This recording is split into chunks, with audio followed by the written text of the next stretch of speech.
రాష్ట్రంలో జరిగే వివాహాది అన్ని శుభకార్యాలకు వచ్చే బంధువులకు స్నేహితులకు లగ్జరీ అకామిడేషన్ అందించడానికి సిద్ధంగా ఉంది హోటల్ సుస్మితా ఇన్.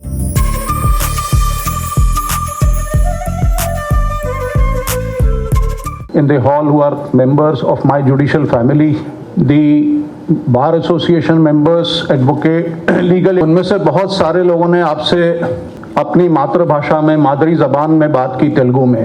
तो मंच पर मुझे थोड़ा एहसास है, कमतरी हुआ कि मैं आपसे आपकी मादरी ज़बान में बात करने में असमर्थ हूँ.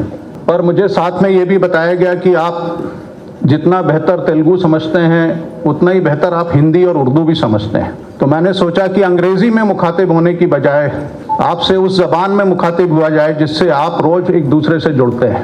मुझे इस बात की बहुत खुशी है कि ये कार्यक्रम लीगल सर्विसेज डे, जिसको मनाने हम सब यहाँ अंबेडकर भवन में जमा हुए हैं, ये एक महज औपचारिकता के रूप में नहीं मनाया जा रहा है. जिस स्तर की चर्चा यहाँ पर हुई, प्रिंसिपल डिस्ट्रिक्ट जजेस ने, बार काउंसिल और बार एसोसिएशन के मेंबर्स ने, पुलिस कमिश्नर ने जिस तरह से अपने तजुर्बों को और अपनी चिंताओं को हम सबके साथ बांटा और जो सुझाव सब सामने आए, मुझे लगता है ये हमारे कार्यक्रम को, हमारे उद्देश्य को आगे ले जाने में ज़रूर मदद करेगा. वो कानूनी प्रावधान जिस पर बहुत मुझसे पहले के वक्ता आपसे मुखातिब हुए, मैं उन्हें दोहराना नहीं चाहता. लेकिन मैं जिस प्रदेश से, जिस राज्य से, जिस सूबे से आया हूँ, वहाँ के एक शायर ने कुछ बात कही थी जो मुझे लगता है आज बड़ी मौजू है, बड़ी रिलेवेंट है, बड़ी प्रासंगिक है. और उसने ये कहा था कि वो आदमी नहीं है, एक मुकम्मल बयान है. वो आदमी नहीं है, एक मुकम्मल बयान है, माथे पर उसके चोट का गहरा निशान है. सामान कुछ नहीं है, फटे हाल है मगर, सामान कुछ नहीं है, फटे हाल है मगर, झोले में उसके पास कोई संविधान है. झोले में उसके पास, यानी कि उसके बैग में कोई संविधान है. वो आदमी मिला था मुझे, उसकी बात से ऐसा लगा कि वो बहुत बेजुबान है. शायद ये जो बेजुबान आदमी की तकलीफ़, ये जो बेजुबान आदमी की चिंता थी, इसी चिंता से प्रेरित होकर ये लीगल सर्विसेज एक्ट जो है वो शाया हुआ या लाया गया. भारत के संविधान के प्रियम्बल में, उद्देशिका में, प्रस्तावना में एक ऐसे भारत की रचना करने की कल्पना की गई है जिसमें लोगों की गरिमा हो, बराबरी हो, समता हो. लेकिन ये बराबरी आए कैसे, ये हमारी केंद्रीय चिंता का विषय है. बार एसोसिएशन के पदाधिकारी भी जो कह रहे थे, बार काउंसिल के, कि वो लोग जिनके पास ना कानून का पर्याप्त ज्ञान है और ना उनके पास ये आर्थिक क्षमता है कि वो इस तरह के कानूनी समस्याओं को लड़ सकें, आखिर उनके लिए क्या ज़रिया है. तो वो ज़रिया ढूंढने के लिए सरकार ने ये लीगल सर्विसेज अथॉरिटी एक्ट लाया. पर ये भारत में पहली बार नहीं है कि आम लोगों की समस्या के लिए आम लोगों को जोड़ा जाए और उसका समाधान निकाला जाए. मैं आपको एक बहुत इतिहास से ज़रूरी उदाहरण देना चाहता हूँ.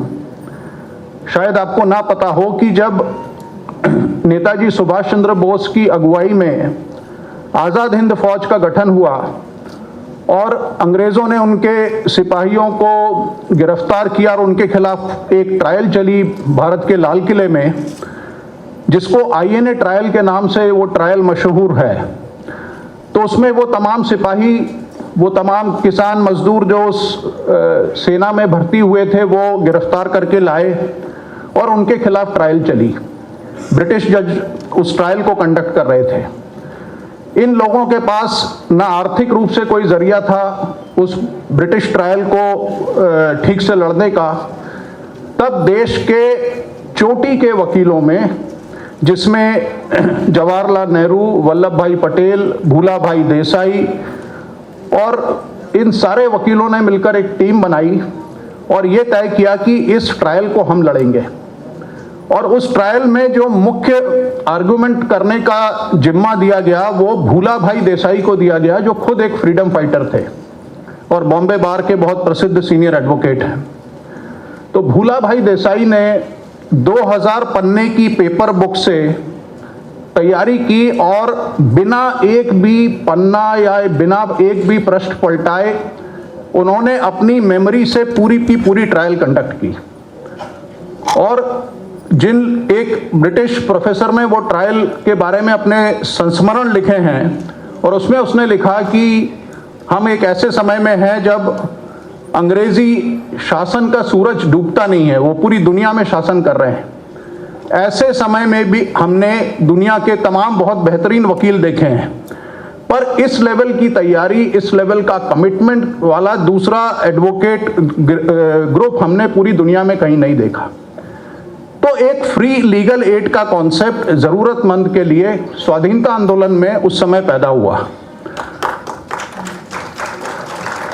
आज हमारे बहुत सारे नागरिक जिनके पास लीगल समस्याएं हैं लेकिन उनको लड़ने का कोई जरिया नहीं है, तो ये जो लीगल सर्विसेज अथॉरिटी एक्ट है ये समाज में एक ऐसी टीम पैदा करना चाहती है जहां पर लीगल एक्सपर्ट्स, जिनकी समाज के कमजोर लोगों के उत्थान के लिए, देश के नागरिकों की मदद करने का जिनमें जज्बा हो, ऐसे लोग सामने आए और साथ में इसके लिए समाज भी सामने आए। तो अभी जो मुझसे पूर्व वक्ता ये कह रहे थे कि आंगनबाड़ी वर्कर्स, आंगनबाड़ी शिक्षक, आशा वर्कर्स का इसमें बहुत महत्वपूर्ण रोल हो सकता है। मैं आपका ध्यान संविधान की दो चीज़ों पर लाना चाहता हूँ। पहली चीज़ जिसकी हम रोज जिक्र करते हैं अपने फंडामेंटल राइट्स की, जो हमारे मौलिक अधिकार हैं, मूलभूत अधिकार हैं, लेकिन संविधान में एक और चैप्टर है जो हमारे मूलभूत कर्तव्यों की बात भी करता है, जो हमारी ड्यूटीज की बात भी करता है। तो अगर आप ड्यूटीज की ओर जाएंगे तो ये संविधान हर नागरिक को ये ड्यूटी देता है कि वो समाज में ऐसी कोशिश करे कि समाज में भाईचारा बढ़े, समाज में साइंटिफिक टेम्परामेंट बढ़े, समाज में देश के प्रति लोगों का समर्पण बढ़े। तो ये हर एक नागरिक की फंडामेंटल ड्यूटी है और हम कैसे इसको सब लोग निभाते हैं, ये आज हमारा सबसे बड़ा हमारे सामने चुनौती है। ये आयोजन अंबेडकर भवन में हो रहा है। जब भारत के संविधान की रचना हो रही थी तो संविधान सभा में बड़ी इस बात पर लंबी चर्चा हुई कि भारत का संविधान सही दिशा में बन रहा है या नहीं, क्योंकि आने वाले दिनों में ये भारत का रोड मैप होने वाला था। जब बारंबार ये सवाल उछला कि भारत का संविधान सही बन रहा है या नहीं, तो डॉक्टर अंबेडकर ने इसका एक विलक्षण जवाब दिया जो मुझे बहुत प्रिय है और मैं उसको कोट करना चाहता हूं, उद्धृत करना चाहता हूं। डॉक्टर अंबेडकर ने यह कहा कि अगर हम एक बहुत अच्छा संविधान भी बना लें, पर उस संविधान को अमल में लाने वाली शक्तियां अगर दुर्बल और चरित्रहीन होंगी तो हमको अच्छे नतीजे नहीं आएंगे। हम अगर एक थोड़ा दुर्बल संविधान भी बना लें, कमजोर संविधान भी बना लें, पर उसको अमल में लाने वाली शक्तियां अगर समर्पित और चरित्रवान होंगी तो हमको बहुत अच्छे नतीजे आएंगे।